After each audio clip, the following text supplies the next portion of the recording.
নমস্কাৰ মৰমৰ ছাত্ৰ ছাত্ৰীসকল, ৰাইমনা ক্লাছেছ ইউটিউব চেনেললৈ তোমালোকক স্বাগতম জনাইছোঁ। আজি আমি ভিডিঅ'টিত আলোচনা কৰিম ক্লাছ 8ৰ সাধাৰণ বিজ্ঞান বা জেনেৰেল সায়েন্সত থকা 6 নম্বৰ অধ্যায় দহন আৰু শিখা বা কম্বাশ্যন এণ্ড ফ্লেম। এই পাঠটোৰ অন্তৰ্গত এক্সাৰসাইজত থকা গোটেইখিনি প্ৰশ্নৰ উত্তৰ আমি ভিডিঅ'টিত আলোচনা কৰিছোঁ। প্ৰশ্নৰ উত্তৰবোৰ অতি চুটিকৈ সহজকৈ বুজি পোৱাকৈ লিখি দিয়া হৈছে আৰু সেম এনেকৈ লিখিলে তোমালোকে এক্সামত 100% ফুল মাৰ্কস পাবা আৰু কমনো পাবা। ইয়াৰ পৰা 1 নম্বৰত আছে দহন সংঘটিত হ'বৰ বাবে আৱশ্যকীয় চৰ্তবোৰৰ তালিকা প্ৰস্তুত কৰা। উত্তৰ হ'ব দহন সংঘটিত হ'বৰ বাবে আৱশ্যকীয় চৰ্তবোৰ হ'ল দাহ্য পদাৰ্থ, দহন হ'বলৈ দাহ্য পদাৰ্থৰ প্ৰয়োজন। অক্সিজেন, দহন প্ৰক্ৰিয়াত অক্সিজেনৰ প্ৰয়োজন হয়। জ্বলনাংক, দাহ্য পদাৰ্থটোৱে তাৰ জ্বলনাংক পাব লাগিব। দ্বিতীয় নম্বৰত আছে তোমালোকৰ এক্সাৰসাইজত খালী ঠাই পূৰ কৰা। 1 নম্বৰত আছে কাঠ আৰু কয়লাৰ দহনে বায়ুৰ প্ৰদূষণ ঘটায়। ইয়াত খালী আছিল তোমালোকৰ প্ৰশ্নত, মই ডাইৰেক্ট তোমালোকক এনসাৰ কৰি দিছোঁ। ইয়াত চাব পাৰা তোমালোকে, ইয়াত খালী ঠাইবোৰ আছে। এইটো তোমালোকৰ 2 নম্বৰত কি আছে ঘৰত ব্যৱহাৰ কৰা এবিধ জুলীয়া ইন্ধন হ'ল। ঘৰত ব্যৱহাৰ কৰা এবিধ জুলীয়া ইন্ধন কি? ঘৰত ব্যৱহাৰ কৰা এবিধ জুলীয়া ইন্ধন হ'ল কি আমাৰ কেৰাচিন। তাৰপিছত তোমালোকৰ C নম্বৰ খালী ঠাই পূৰ কৰা হ'ল দহন আৰম্ভ হোৱাৰ আগতে ইন্ধনক তাৰ ডেশ আৰু ডেশ লৈ নিশ্চয়কৈ তপতাব লাগে। C নম্বৰৰ এনসাৰ কি হ'ব? C নম্বৰৰ এনসাৰ হ'ব দহন আৰম্ভ হোৱাৰ আগতে ইন্ধনক তাৰ জ্বলনাংকলৈ নিশ্চয়কৈ তপতাব লাগে। দুটা জ্বলনাংকলৈ নিশ্চয়কৈ তপতাব লাগে। আৰু শেষৰটো হ'ল কি তেলৰ দ্বাৰা উৎপন্ন হোৱা জুইক পানীৰ দ্বাৰা নিয়ন্ত্ৰণ কৰিব নোৱাৰি। মনত ৰাখিবা তোমালোকে, তেলৰ দ্বাৰা উৎপন্ন হোৱা জুইক পানীৰ দ্বাৰা নিয়ন্ত্ৰণ কৰিব নোৱাৰি। 3 নম্বৰত আছে তোমালোকৰ যান বাহনত CNGৰ ব্যৱহাৰে আমাৰ নগৰবোৰত কিদৰে প্ৰদূষণ কমাইছে ব্যাখ্যা কৰা। উত্তৰ হ'ব CNG অৰ্থাৎ কি? ইয়াৰ ফুল ফৰ্ম কি? Compressed natural gas. CNG হৈছে এক পৰিষ্কাৰ ইন্ধন। ইয়াৰ দহনত পেট্ৰল বা ডিজেলতকৈ কম প্ৰদূষক গেছ উৎপন্ন হয়। এই ব্ৰেকেটৰখিনি তোমালোকে এক্সামত লিখিব নালাগে, তোমালোকৰ বুজি পোৱাৰ কাৰণে দিয়া হৈছে। গতিকে যান বাহনত CNG ব্যৱহাৰ কৰিলে বায়ু প্ৰদূষণ বহু পৰিমাণে কমে। ঠিক আছে ষ্টুডেণ্টছ, তোমালোকে এতিয়াও যদি চেনেলটো ছাবস্ক্ৰাইব কৰি নাই ছাবস্ক্ৰাইব কৰি দিবা আৰু ভিডিঅ'বোৰ লাইক কৰি দিবা। 4 নম্বৰত কি আছে তোমালোকৰ ইন্ধন হিচাপে LPG আৰু কাঠ তুলনা কৰা। ইন্ধন হিচাপে কি LPG আৰু কাঠ তুলনা কৰিব লাগে। তলত তুলনা কৰি দেখুৱাই দিয়া হৈছে। 1 নম্বৰত কি আছে দহনত কোনো অৱশিষ্ট নাথাকে, মানে যেতিয়া LPG জ্বলে বা পুৰি যায় শেষত একো নাথাকে। কিন্তু যেতিয়া কাঠ দহন হয় বা পুৰি যায় তেতিয়া কি থাকে? ছাইৰ দৰে অৱশিষ্ট থাকে। কিন্তু LPG যে তোমাৰ ঘৰত যে ৰন্ধন গেছ ব্যৱহাৰ কৰা হয়, পুৰাৰ পিছত বা শেষ হোৱাৰ পিছত কিবা থাকে নেকি? কিছু একো নাথাকে, কিন্তু কাঠ পুৰিলে ছাই থাকি যায়। 2 নম্বৰত আছে সহজে জ্বলি উঠে কোনটো? LPG সহজে জ্বলি উঠে, কিন্তু কাঠ সহজে জ্বলি নুঠে। মানে LPGৰ তুলনাত কাঠ অলপ লেটকে জ্বলি উঠে। 3 নম্বৰত কৈছে জ্বলনাংক কম আৰু কাঠৰ জ্বলনাংক বেছি।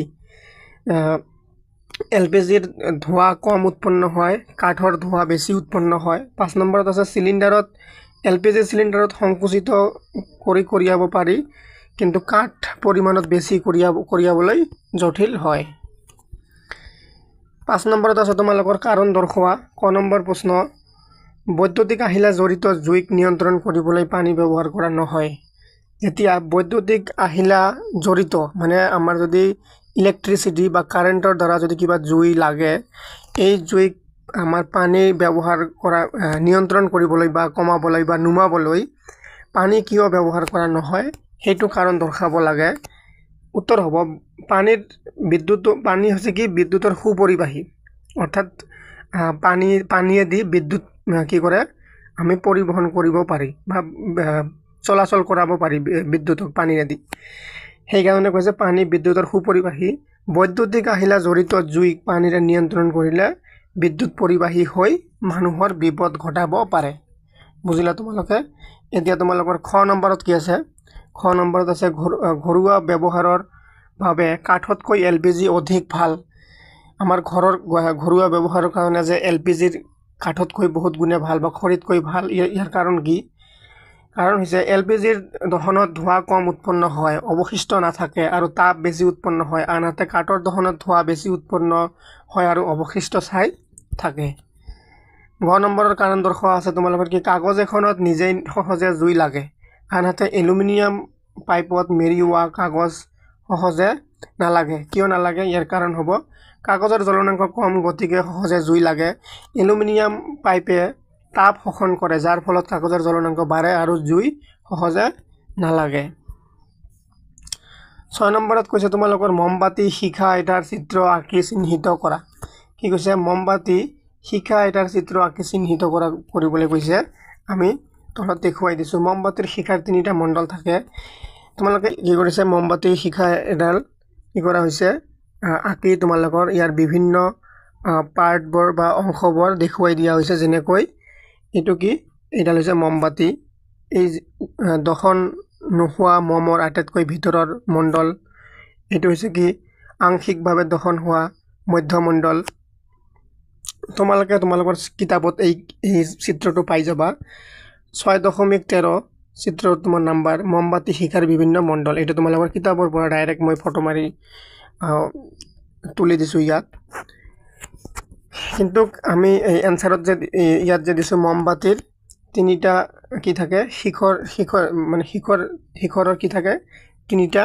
মণ্ডল থাকে কি থাকে এইকেইটা তোমালোকে এক্সামত লিখিব নালাগে তোমালোকক জনাৰ কাৰণে দিয়া হৈছে অভ্যন্তৰীণ মণ্ডল ইয়াত অক্সিজেনৰ অভাৱ থাকে আৰু ই কলা ৰঙৰ হয় মধ্যমণ্ডল ইয়াত অক্সিজেনৰ পৰিমাণ কম থাকে আৰু ই হালধীয়া ৰঙৰ হয় বহিত মণ্ডল ইয়াৰ অক্সিজেনৰ পৰিমাণ বেছি থাকে আৰু ই নীলা ৰঙৰ হয় ঠিক আছে তোমালোকে অকল এই চিত্ৰখন চাই তোমালোকে অলপ প্ৰেক্টিস কৰিবা এটো ইমান কঠিন নহয় আৰামছে তোমালোকে চিত্ৰটো আঁকিব পাৰিবা আৰু কোনটো অংশ কি বুলি কোৱা হয় এটো মুখস্থ কৰি লবা এক্সামত আহিলে আৰামছে পাই যাবা ঠিক আছে এতিয়া আছে তোমালোকৰ 7 নম্বৰ প্ৰশ্ন 7 নম্বৰত কি দিছে ইন্ধনৰ ক্যালোৰি মান প্ৰকাশ কৰা এককটোৰ নাম লিখা ইন্ধনৰ ক্যালোৰি মান প্ৰকাশ কৰা এককটোৰ নাম কি ইন্ধনৰ ক্যালোৰি মান প্ৰকাশ কৰা এককটোৰ নাম হল কিলো জুল বা কিলোগ্ৰাম কি হ'ব কিলো জুল বা কিলোগ্ৰাম হৈছে কি ইন্ধন ক্যালোৰিৰ মান প্ৰকাশ কৰিবলৈ কিলো জুল বা কিলোগ্ৰাম মনত ৰাখিবা ইজি হয় 8 নম্বৰত আছে কাৰ্বন ডাই অক্সাইডে কেনেকৈ জুই নিয়ন্ত্ৰণ কৰিব পাৰে ব্যাখ্যা কৰা উত্তৰ হ'ব কাৰ্বন ডাই অক্সাইডে গেছ অক্সিজেনতকৈ গধুৰ ই জুইক ঢাকি ধৰে আৰু অক্সিজেনৰ সংযোগ বিচ্ছিন্ন কৰে অক্সিজেনৰ অবিহনে জুই নজ্বলে গতিকে কাৰ্বন ডাই অক্সাইডে জুই নিয়ন্ত্ৰণ কৰিব পাৰে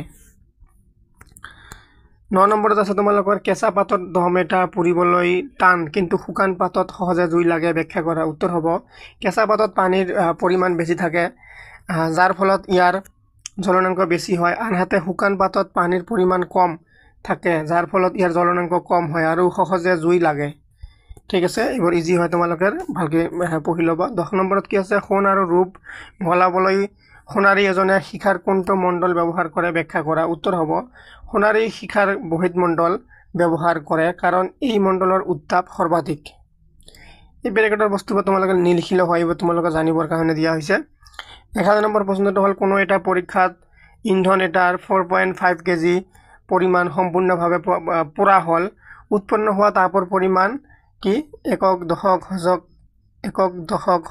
হাজাৰ উজ্জুত লাখ 1,80,000 কিলো জুল পোৱা গল ইন্ধনটোৰ ক্যালোৰি মান গণনা কৰা হ'ব ইন্ধনটোৰ ক্যালোৰি মান কিমান হ'ব এই দুটা কৰিলে ইয়াৰ ফৰ্মুলাটো কি আছে বা ফৰ্মুলাটো কি বা সূত্ৰটো হল ইন্ধনৰ ক্যালোৰি মান সমান কি উৎপন্ন তাপ বা ইন্ধনৰ ভৰ এটো কৰিলে কি হ'ব তোমালোকৰ 40,000 কিলো জুল বা কেজি হ'ব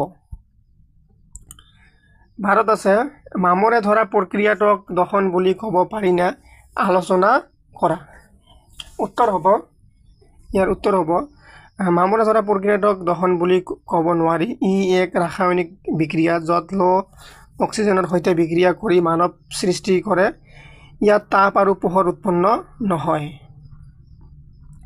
13 নম্বৰ প্ৰশ্ন আবিদা আৰু ৰমেশ পৰীক্ষা কৰি আছে য'ত বিকাৰত পানী তপতাব লাগে আবিদাই মমবাতি শিখাৰ হালধীয়া অংশৰ ওচৰত বিকাৰটো ৰাখিলে ৰমেশে শিখাটোৰ বহিৰতম অংশত বিকাৰটো ৰাখিলে কাৰ পানীখিনি সোনকালে তপত হ'ব